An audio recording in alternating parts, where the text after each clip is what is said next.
Hey guys, Nate Madsen here with another vlog for you. Hope you're staying safe and sane and healthy during COVID-19. And in this vlog, we're going to talk about 7 tips I have for making the pitch. Coming up next.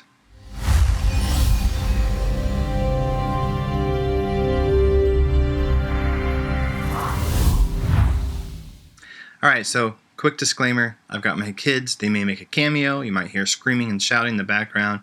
Everything's fine. So it might be a little bit more noisy in the background there. But alright, so making the pitch. This vlog has 7 tips. Let's say you're about to make a pitch. Or maybe you've made a pitch and it didn't work out and you're wondering how you could increase your odds of landing something in the future.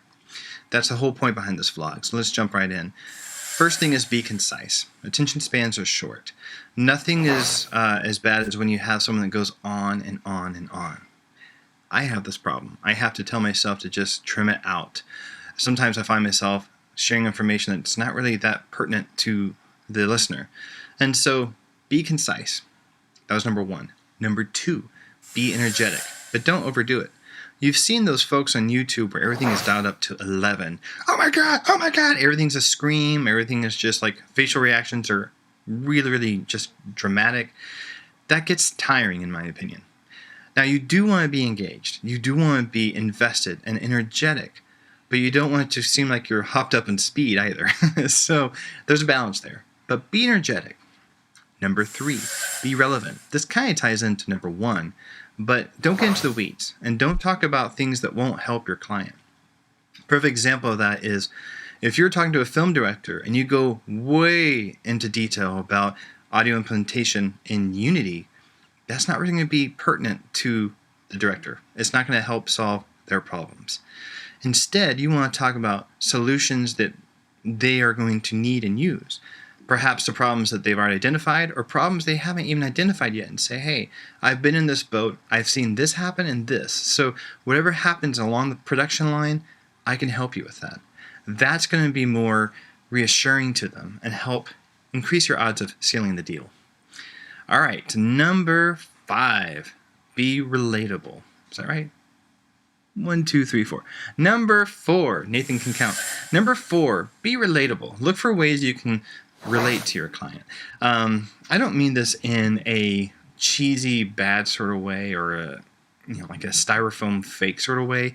You have people sometimes that will try and say, oh, like you like baseball, I love baseball, and then you can kind of tell if you dig in a little bit, they don't know anything about baseball. They just are trying to create a relationship with you so they can make a sale, that type of thing. Or I really like your shirt, and you can tell they're kind of being sarcastic or fake about that. Don't do that. But look for ways that you can genuinely relate to someone. And it might be really interesting, unusual ways. One of my favorite examples of this was when I did paleo, and I was missing carbs, something fierce. And I was missing, certain type of chocolates and pastas. The stuff that you can't have on paleo. I know you can have certain types of chocolate, but there I am going into the weeds. But I related to someone. I created a relationship with another composer, and we shared recipes. That's one of my favorite examples of that because I never thought paleo would be a networking device, but it was. So look for ways that you can go about creating relationships. Now, number 5, be polished. All right, you want your presentation to be polished. One of my favorite examples of a bad way to do this is I had someone call. I've had multiple phone calls, actually, spam calls of people trying to say, do you want to sell your home? Which, for the record, I don't. But the etiquette on the phone call is just so poor. And it could be, they're new to it. They haven't done it very much. But a basic reenactment of it would be like, I pick up the phone, hello. And they're like, yeah, I'm Bobby Sue, and I'm a real, well, I was wondering if you wanted to sell your house. It was literally that bad. Stumbling over their speech, not authoritative, not just like firm in who they are and what they bring to it. It's annoying on multiple factors because, yeah, they're interrupting my day. But then even worse is they don't have a smooth, polished sales pitch. Now, a sub-point to this is I don't mean be fake. I don't mean be so polished that you can't be taken off the rails a little bit by questions or interactions with your client. Because any good client will say, well, what about this? And they'll ask you questions. You should be able to respond to those effectively and then go back into your presentation and keep moving forward. Or perhaps it changes the flow of the presentation. Maybe you want to talk about that point down here, but since the question came up over here, you can say, well, that's an interesting point. Let me address that. And you talk about that, and then you move forward and you go back to the stuff that you were originally going to talk about. There's a flow to it. The analogy here is, think about those really good bands that have the studio cuts of the songs you listen to 10,000 times, but then when you go and see them live, they've morphed the song a little bit. Maybe they take an extended intro, or maybe they change the rhythm in the chorus, the rhythm section that just changes a little bit and they're real tight, but everything, it sounds like the song, but yet it's different. Or maybe they take an extended solo, those type of things. So you want anchor points in your presentation and your pitch to be very, very solid. Really be able to just say, this is who I am, and this is how I can help you. But you need to be able to improvise too. All right. Number 6, be patient. With most things in good networking, at least in my opinion, it's just a starting point to a relationship. You want to create a relationship with a client. Don't feel like every time you go and make a pitch, you have to seal the deal. You have to nail it. There are so many factors that are beyond your either control or knowledge that you might not land that pitch, but you could have done an amazing job, and you might plant a seed in that client where they'll come back to you years later and hire you for something else. So don't feel like it's a make or break deal. It's not. You're just trying to create relationships and put the best presentation of you forward. One of my favorite examples of this is this last month. May was a very interesting month for me because I had 2 different people from 2014, clients from 2014, reach out to me again now in 2020, 6 years later. I had not been pinging them, asking them for follow-up work. I hadn't been bugging them. In fact, it wasn't even in my mind about those projects. I was just working and doing my stuff, and all of a sudden I got a notification. One person had referred me to another director, and I worked on 2 of his short films, and we're planning on working on more this summer. So that was a great referral. The other one was just a follow-up saying, hey, I have a new project coming up. I worked with you in 2014. I'd love to work with you again. That's amazing. All right, so sometimes you have to be very patient. And number 7, the final tip, is be true. Be true to yourself.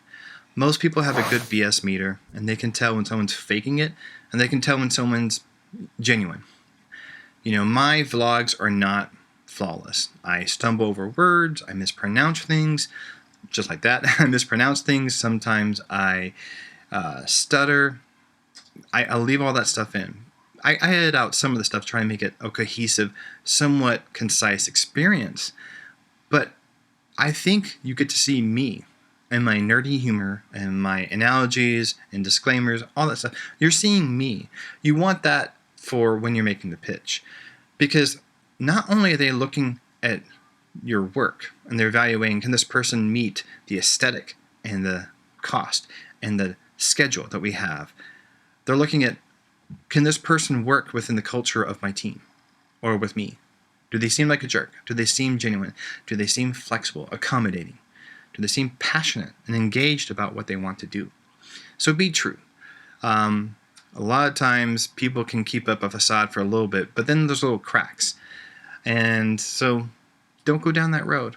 Look for a way that you can present yourself in a polished manner that is also authentic. I guess a sub-tip or a secret tip, number 8 here, would be just be mindful and practice this. You know, be disciplined. This is not going to happen overnight. Just like with these vlogs, I have so many outtakes. I've gotten better and better and better at it. I've gotten more natural at talking in front of the camera. But at the beginning, it's a very awkward thing to do.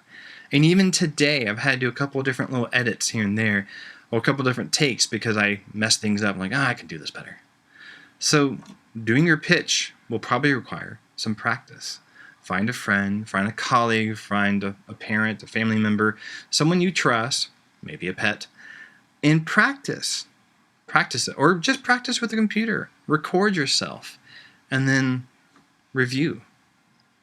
So I hope that's helpful. I actually did a little bit more than 7 tips, but the 7 main tips: be concise, be energetic, be relevant, be relatable, be polished, be patient, and finally be true. Hope that's helpful. If you like these videos, please hit like, subscribe, comment, throw out a question. I'd love to help. And I'll see you in the next one. Take care.